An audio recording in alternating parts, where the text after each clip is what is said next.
Hello friends. Friends, आज हम EFC limited का रिजल्ट आया तो उसी के डिटेल एनालिसिस करेंगे। कैसा रहा क्वार्टर थ्री का अपडेट। तो फ्रेंड्स, आइए देखते हैं, वीडियो स्टार्ट करते हैं। और स्टार्ट करने से पहले standard disclaimer, this video is only for educational purpose. आप इसको किसी भी तरह का बाय या सेल रिकमेंडेशन ना समझें। तो फ्रेंड्स, ईएफसी का रिजल्ट आया। सबसे पहले मैं बता दूं, जैसे डिटेल बिजनेस एनालिसिस भी हमने किया था ईएफसी का। तो इसके तीन वर्टिकल्स हैं। एक तो रेंटल वाला जो ऑफिस स्पेस वगैरह है, जैसे कमर्शियल बिल्डिंग ये ले लेती है लीज में, और छोटे छोटे ऑफिसेस को या बड़े ऑफिसेस को, एमएनसीज को भी सीटिंग मतलब पर सीट के हिसाब से ये रेंट आउट करती है। उसके बाद सेकंड है वर्टिकल, इसका डिजाइन एंड बिल्ड, जो इंटीरियर वाला पार्ट है, और बड़ी बड़ी कंपनियों का, टाटा का और ये सब का भी अभी इसने कुछ इंटीरियर वाला काम किया डिजाइन एंड बिल्ड वाले बिजनेस में। और थर्ड है फर्नीचर वाला बिजनेस। फर्नीचर वाले बिजनेस में देखो, इसने ट्रेडिंग बिजनेस अपना शट डाउन किया और अभी मैन्युफैक्चरिंग बिजनेस में एंटर किए इसी क्वार्टर में, लास्ट क्वार्टर में ही। तो अपन देखते हैं इसके कुछ फाइनेंशियल्स के बारे में बात करते हैं, कैसे रहे इसके फाइनेंशियल्स। तो सबसे पहले तो देखो, ओवरऑल देखा जाए कंसोलिडेटेड लेवल में तो बहुत ही मतलब एकदम निराशाजनक इसके नंबर्स आए। अराउंड 3% के आसपास ही रेवेन्यू का ग्रोथ आया ईयर ऑन ईयर। अगर अपन क्वार्टर थ्री में कंपेयर करें, 177 करोड़ था, और लास्ट ईयर क्वार्टर थ्री में 2024 में 172। तो ओनली 3% के आसपास का ही ग्रोथ आई है। और दूसरा इसका रीज़न देखो क्या रहा, कि ये ट्रेडिंग बिजनेस में ये शट डाउन कर रहे हैं और ये मैन्युफैक्चरिंग बिजनेस में जा रहे हैं। तो और लास्ट क्वार्टर में क्या है 2024 में, उसमें ट्रेडिंग बिजनेस में उस क्वार्टर में एक एक्सेप्शनल ग्रोथ आ गई थी। आप देखोगे, अगर नंबर आप निकाल के देखोगे डाटा, तो 43 या 45 करोड़ के आसपास कुछ ऐसा रिवेन्यू आ गया था फर्नीचर ट्रेडिंग वाले बिजनेस है। और इसको तो ये शट डाउन करके अब ये इस क्वार्टर में मैन्युफैक्चरिंग, फर्नीचर मैन्युफैक्चरिंग में एंटर किए, क्योंकि उसमें मार्जिन ज़्यादा है। अगर आप खुद मैन्युफैक्चर कर रहे हो तो इसने एक कंपनी को एक्वायर किया और ये मैन्युफैक्चरिंग में एंटर कर गई हैं, तो मार्जिन ज़्यादा है, उसकी वजह से ये इन्होंने चूज़ किया, मैन्युफैक्चरिंग में एंटर किया। तो उसका 13 करोड़ के आसपास रेवेन्यू आया फर्नीचर बिजनेस से। और लास्ट ईयर 47 करोड़ के आसपास इसका आया था। उस वजह से मतलब कंसोलिडेटेड लेवल पे रेवेन्यू बहुत कम है। और हम देखते हैं, देखो इसके जो रेंटल वाला बिजनेस है उससे अराउंड अराउंड इसका ग्रोथ आया 31% का इस क्वार्टर में, और 27% डिजाइन एंड बिल्ड वाले से। मतलब ओवरऑल आप 30% के आसपास, अगर आप फर्नीचर बिजनेस को रिमूव करते हो तो 30% के आसपास की ग्रोथ आई है ईएफसी की। और दूसरा जो है, पैट लेवल पे देखें तो बहुत नंबर्स बहुत अच्छे हैं पैट लेवल पे। मतलब पैट डबल हुआ है, तो 40 करोड़ समथिंग आया 21 करोड़ से। और क्योंकि इसमें क्या है, टैक्स का भी इसको एडवांटेज हुआ है। लास्ट ईयर 33% के हिसाब से टैक्स पे किए थे, और अभी इन्होंने 23% के आसपास टैक्स पे किया, तो उस वजह से भी। लेकिन अगर बिफोर टैक्स भी आप देखोगे, पीबीटी के नंबर्स भी आप देखोगे, तो 52 करोड़ के आसपास पीबीटी आया, और लास्ट ईयर जो था 31 करोड़ के आसपास। मतलब 68% पीबीटी में भी ग्रोथ आई है, और 100% पैट ग्रोथ आई है। तो ऑपरेटिंग लिवरेज हमको दिख रहा है, जो इसकी जो कैपेसिटी इन्होंने बढ़ाई अपनी, वो भाड़े पे चढ़ी है या जैसा भी आप बोल लो, तो उसकी वजह से। और जो एक्सपेंसेस इनके एम्प्लॉय एक्सपेंसेस या जो भी कॉस्ट है वो फिक्स रहे, तो सीधा सीधा हमको बॉटम लाइन में दिख रहा है ऑपरेटिंग लेवरेज।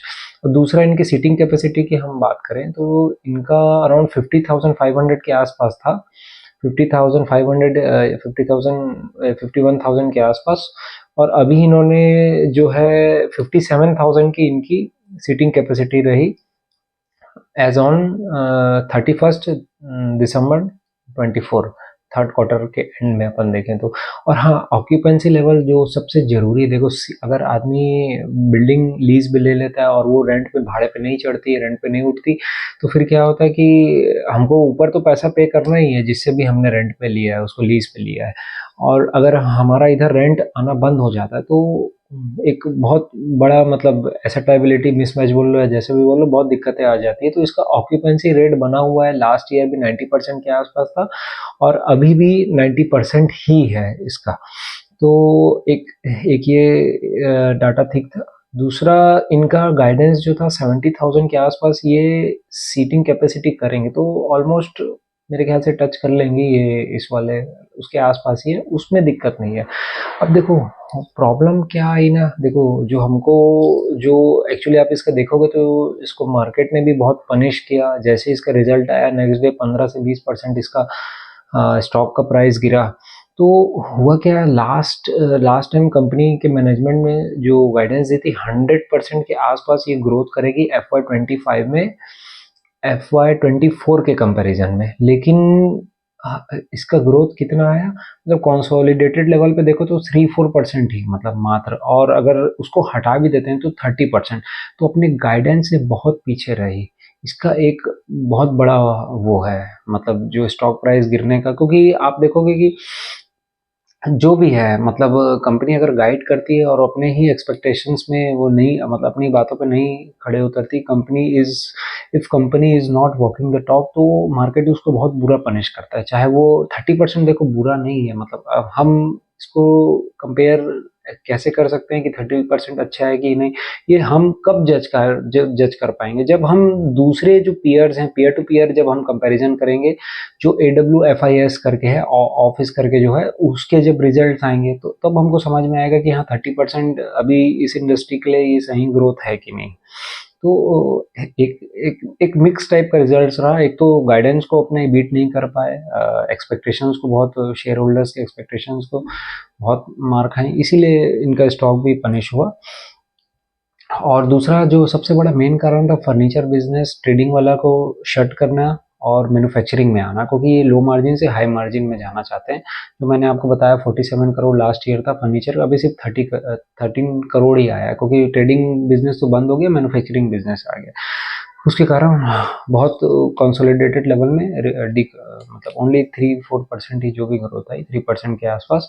और अब देखोगे आप, अभी वैसे इनका था, PPT में था कि इनका 25-26 करोड़ के आसपास ऑर्डर पाइपलाइन है, तो ये इस क्वार्टर में अच्छा ये कर लेंगे। इनकी फैक्ट्री भी लाइव हो गई है, पूरी कंप्लीट हो चुकी है। तो अब हमको क्या करना है, हमको ट्रैक करते रहना है। और अब देखते हैं हम एक्चुअल में क्या है ना, हमको कैसे सोचना। अब हम मेन मुद्दे पे आते हैं कि जब ऐसे टाइप के मिक्स नंबर्स आते हैं तो हमको कैसे सोचना है। देखो सबसे पहले तो आज से 1 साल पहले हम देखें तो 100% के आसपास ये कंपनी गाइड कर रही थी मैनेजमेंट, और 2025 के आसपास PE था। तो एक एक जो जैसे नॉर्मल है, कोई भी शेयर, मतलब कोई भी रिटेल इन्वेस्टर है, कोई भी इन्वेस्टर है, उसके पास अगर 5-10 ऑप्शन है, 15-20 ऑप्शन है मल्टीपैगर्स के, तो वो क्या करता है अपने उस हिसाब से, जहाँ पे उसको रिस्क कम है और ग्रोथ ज़्यादा है, तो वहाँ अपना पैसा वो ज़्यादा डालता है। मतलब आप 4 बकेट मान लो, 2% के, 4% का, 6% का, 8% का है, एक नॉर्मल थिंकिंग लेवल के हिसाब से मैं बता रहा हूँ। तो अगर उस समय हमको ग्रोथ बहुत दिख रही थी और PE लेसर थी और सब कुछ अच्छा लग रहा, तो आदमी ज़्यादा एलोकेट करता है उस कंपनी में, मतलब 6 to 8%, 4 से 6%, 8% तक भी जाता है। और अभी इस टाइम में हम देखें, मैनेजमेंट ने अपने गाइडेंस पे खड़े नहीं रहा, तो इसीलिए बोला जाता है हमेशा अपने को ट्रैक करना है। मैनेजमेंट बोल दी 100%, लेकिन हम क्या करते हैं कि न्यूज़ में इधर उधर सब देख लिए, पैसा डाल के भूल जाते हैं। नहीं, हमको हर क्वार्टर ट्रैक ट्रैक करना है, पीयर टू पीयर कंपैरिजन भी करना है। तो अब इस समय हमको जो डील है उतनी लिक्विडेटिव नहीं लग रही है, मतलब मैनेजमेंट वॉकिंग द टॉक नहीं हो पाया। और अगर अगर फर्नीचर बिजनेस को मैं हटा भी दूं तो लास्ट ईयर के हिसाब से, मतलब अगर ये 50-60%, 60-70% भी कर रही होती तो भी एक लगता है ठीक है चलो, मतलब एक FY25 में ठीक ठाक नंबर्स आ जाएंगे, 60-70% का ग्रोथ आ जाएगा। लेकिन अभी सीधा सीधा इन्होंने 30% पे आ गई, तो इन्वेस्टर क्या करेगा कि उसमें अपना एलोकेशन कम करेगा थोड़ा। सिंपल सी बात है, जहां उसको दिख रही है अगर दूसरी अपॉर्चुनिटीज ज़्यादा अच्छी है, जिसमें ग्रोथ ज़्यादा अच्छा है और जिसकी PE कम है, मतलब वही ग्रोथ एट रीजनेबल वैल्यूएशंस वाला फंड है ये, तो उसमें अगर ज़्यादा आ रहा है तो ऑब्वियस है अपना थोड़ा सा इसमें एलोकेशन कट करके कहीं और बिल्ड करेगा, या वेट करेगा कि दूसरे पीयर का कैसा नंबर्स आ रहा है, और एक क्वार्टर और देखेंगे कि फर्नीचर बिजनेस का क्या रिजल्ट है। मतलब ये एक सब्जेक्टिव मैटर तो है ही, प्लस हमको ऐसा सोचना है, मतलब एक सिंपल सा, ये कोई बाय या सेल रिकमेंडेशन नहीं है।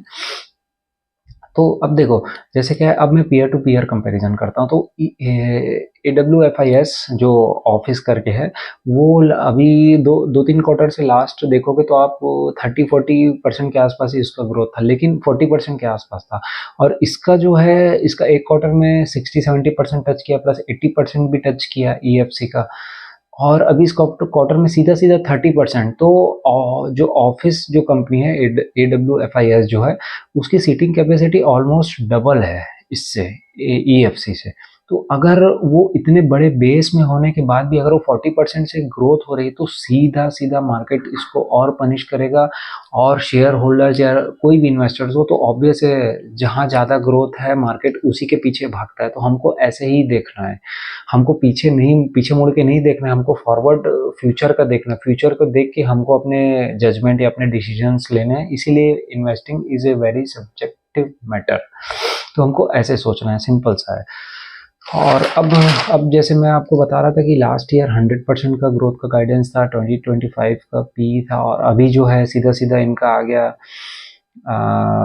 30% का ग्रोथ। अभी भी देखो, डील बुरा नहीं है। अगर एक क्वार्टर में ठीक है, चलो 30% आया अभी। अगर हम माइक्रो लेवल पे चेक करें, अदर कंपनीज को चेक करें, उनका भी अगर 30% के बिलो जाता है, और उसके बाद भी ये कंपनी अगर 2025 के पीई में है, और ऑपरेटिंग लीवरेज भी मिल रहा है हमको, सीधा सीधा पैट डबल हुआ है, तो डील बुरा नहीं है। लेकिन पहले के कंपैरिजन में हम देखें तो इसने मतलब थोड़ा सा डिसअपॉइंट किया है इन्वेस्टर्स को, चाहे उस हिसाब से हम देखें तो। और अब जब ये, अब इसने अपना गाइडेंस भी रिड्यूस कर दिया, पहले 100% की बोल रहे थे, अब 50% बोल रही है। उसके बाद कॉन कॉल में ये बता रहे हैं कि भाई हमने अपने, ये हमारा एक इंटरनल मैटर था कि हमने एम्प्लॉयज़ को टारगेट देने के कारण हम 100% का ग्रोथ आएगा, ये बताया। तो ये सब एक्चुअली इंटरनल मैटर होता है, हम इसको हम कॉन कॉल या हम सीधा डिक्लेयर नहीं कर सकते। तो उस हिसाब से देखा जाए तो थोड़ा सा एक मतलब मिक्स टाइप का, हम कैसे इसमें, मतलब हम क्या ही कॉल लें अभी। अब कंपनी बोल रही है कि 50% से ग्रोथ करेगी, और 2025 का पी है, तो ऑपरेटिंग लीवरेज भी है, तो डील उतना बुरा नहीं है। लेकिन अदर पीयर से कंपेयर करना है, और क्या पता अभी ये अगर 50% बोल रहे हो, 50% भी नहीं कर पाई, क्योंकि अभी 30 के आसपास, परसेंटेज के आसपास की। इसीलिए tracking is the most important thing in stock market. तो हमको देखना है अब AWFIS का रिजल्ट कैसा आता है, और इसका कंपनी का भी क्या कहना है आने वाले फोर्थ क्वार्टर में। ओके ओके फ्रेंड्स, तो ये था EFC का एक शॉर्ट क्वार्टर अपडेट, और मिलते हैं नेक्स्ट वीडियो में। जय हिंद।